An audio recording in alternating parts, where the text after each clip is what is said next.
have a question. I have been popping into your rooms a few times within the last 2 weeks, and I've listened to some of your replays. And I'm currently a new short term rental investor. I have one property in North Myrtle Beach and just found out that my neighbor has put their property up for sale. And so I'd like to buy it.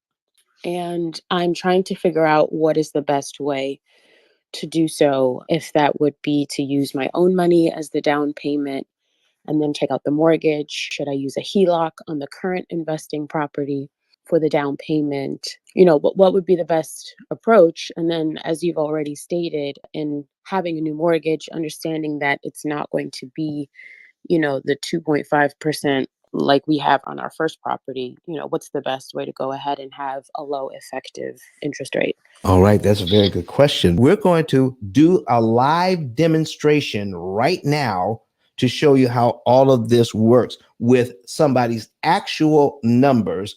And listen, when you're getting advice on finances, remember this.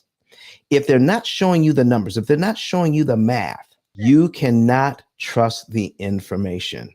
Okay? So I'm going to pull this over now. And in a second, you will see an amortization schedule. And there it is. All right. So give me a little bit of information about the amount of what we're working on here. You're Sure. thinking about borrowing how much? So the asking price is $239.9, and it would be better, if we were able to get it closer to $220. Now, when you say better, if you can get it closer to 220, why would that be better? You mean the offer? Right. Okay, great. You want to offer 220 and have them accept it. Correct. Excellent. Okay, well, I'm writing that down. 220. I just want to make sure I know what you're talking about. All right, go ahead. And that's mainly, just to keep the down payment lower if possible. But so 220, 30-year mortgage. So, should we put down 20% or less? All right. Now, it all depends. How are you going to borrow the money? What type of money are you borrowing? Well, I could pay for it cash. Don't do that. If I don't have to, I would prefer not to. Okay. Yeah, don't do that. So Here we go. So we got 220,000. We want to put the least amount down that we possibly can. Okay. All right. So whatever you're into, if you're getting a business purpose loan, all right, from a private bank, they're probably going to look for 20% down. Okay. If you're getting like a conventional from a bank, then you may be asked to put, I don't know, about 10% down. All right. So whatever it is, whatever you need to do, put the least amount down that you possibly can, even though you could put more down. Okay. All right. And the reason why that is, I'm going to put $220,000 in here, 220,000, and I'm going to put about 6% interest in here. Okay. Which means that the principal and interest payment would be $1,319 and a penny. Okay. That's just the principal and interest. That has nothing to do with the taxes and insurance. Okay. All right. So let's just say, we put 10% down. Okay. What would that be? 22,000. Okay. So we could put that down and let's just round it off to make it easy. Okay. Let's just say we can put $20,000 down. All right. Okay. So I'm going to show the difference. Okay. And this is what we're taught to look at. Okay. Here is the information on the $220,000 loan for 30 years at 6%. The bank wants, I'm scrolling down here so that you can see it, $254,000 in interest. But that's over 30 years. Do you want to pay this over 30 years? Absolutely not. Exactly. Therefore, this number does not apply. Right. Okay. So the only way you can pay $254,000 interest on this loan is to keep it for 30 years and to make every payment on time. That's the only way you'll pay $254,000. We're going to show you how to pay less interest so that more of your money goes to principal, less goes to interest. So this number does not apply. So if we take a look at putting $20,000 down, okay, let's put $20,000 down. So we'll have a $200,000 mortgage, right? At 6%, we take out this payment. and calculate. Now our payment is $11.99.10 as opposed to $13.19. Okay. I've just switched back to the other one, $13.19, or we can have a payment of $11.99.10. And then if we take a look at the amount of interest, it's $231,000 again, but that's for 30 years.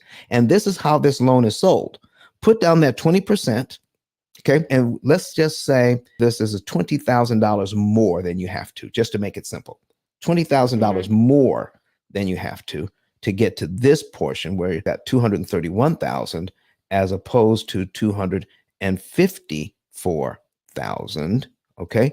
That's what, $33,000 difference. Yeah. Listen, you can save $33,000 if you put down 20 grand.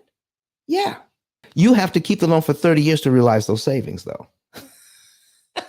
Right. Okay. So let's just say we keep the 220,000. That would mean your 20,000 is still in your pocket, still in the bank. And if we take a look, I'm scrolling down on the other loan where we have 200 and the entire amount, $220,000, and we still have our $20,000 in the bank. If we wanted to, we could now prepay that $20,000. Because if your goal is to get to $200,000, you can pay that money up front as a down payment, or could you still get to 220,000 if you paid it with the first payment? Yes. Okay. Yes. So take a look at cumulative principal and cumulative interest. So we're going to take a look at the cumulative principal, and then we're going to go down about $20,000. Look what happens.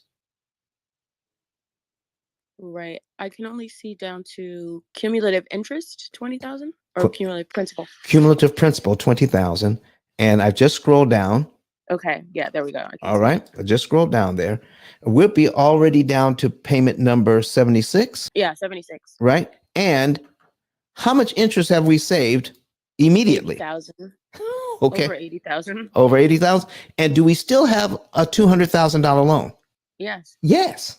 So why ever, if you don't have to, make a down payment when you can make a prepayment? Now, if you made a down payment, you would start out at $200,000 at payment number one.